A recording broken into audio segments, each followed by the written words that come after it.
Telephone करो। एक सीधी सी बात है कि हमारा उनसे संबंध ही नहीं हुआ और हम चाहते हैं कि हम जो परमात्मा से कहते हैं वो सुने और फौरन देते, जैसे कोई हमारी जेब में रखा है भगवान। लेकिन जब संबंध हो जाता है, जब आपका परमात्मा से संबंध हो जाता है, तब आप जान सकते हैं कि आप में क्या दोष है और औरों में क्या दोष है। पर तब आप दोष इस तरह से नहीं कहते कि इनको ये पागल हैं या ये बड़े मुजोर हैं, ये बदतमीज हैं, ये नहीं कहते आप क्या कहते हैं कि उनका आज्ञा चक्र पकड़ा। और खुद आप आकर मुझसे कहेंगे माँ मेरा आज्ञा पकड़ा, मुझे ठीक करो। खुद आकर आप मुझे कहेंगे, क्योंकि आप अपने बारे में जानने लगते हैं।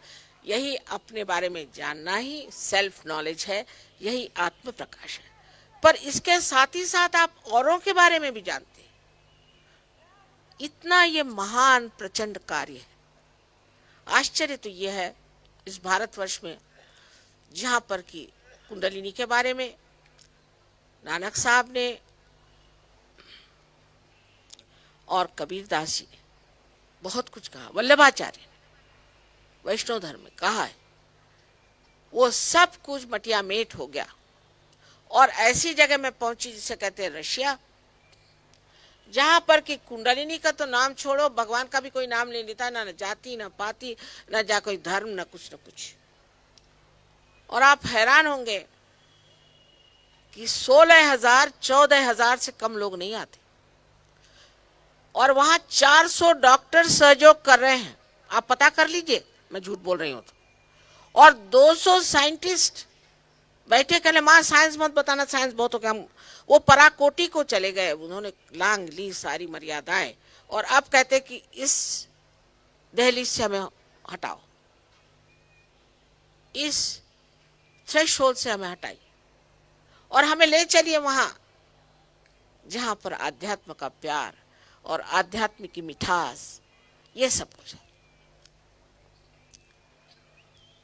जब ये आपके कल्याण के लिए, जब आपके ये हित के लिए, और आप देख लीजिए इन लोगों का मुख का कितना तेज है, और जब इसको पाते ही आपको कोई शारीरिक व्याधि, मानसिक व्याधि, कोई तरह की व्याधि नहीं हो सकती।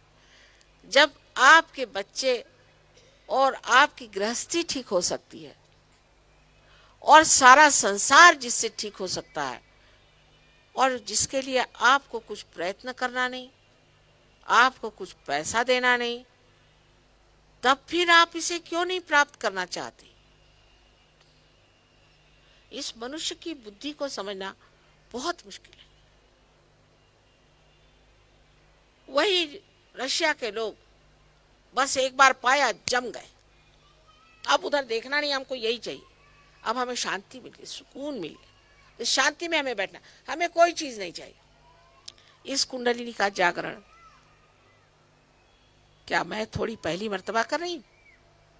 औरों ने भी किया, लेकिन तब में और अब में एक ही फर्क है कि ये जागरण पहले एक दो ही लोगों का होता था, क्योंकि इस जीवन के वृक्ष में एक दो ही फूल लगते थे।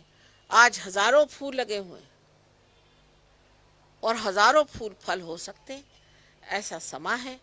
और इसके बारे में पहले से भविष्य है कि ऐसा समा आ गया जहाँ हजारों लोग इस चीज को प्राप्त करेंगे। तो क्यों नहीं इसे प्राप्त किया जाए? किस लिए इसमें पीछे हटना मेरे ख्याल से समय को चूकना है। बहुत महत्वपूर्ण आंदोलन हमारे अंदर में ही घटित होने वाला है और उसके बाद देखिए क्या मजा आता है।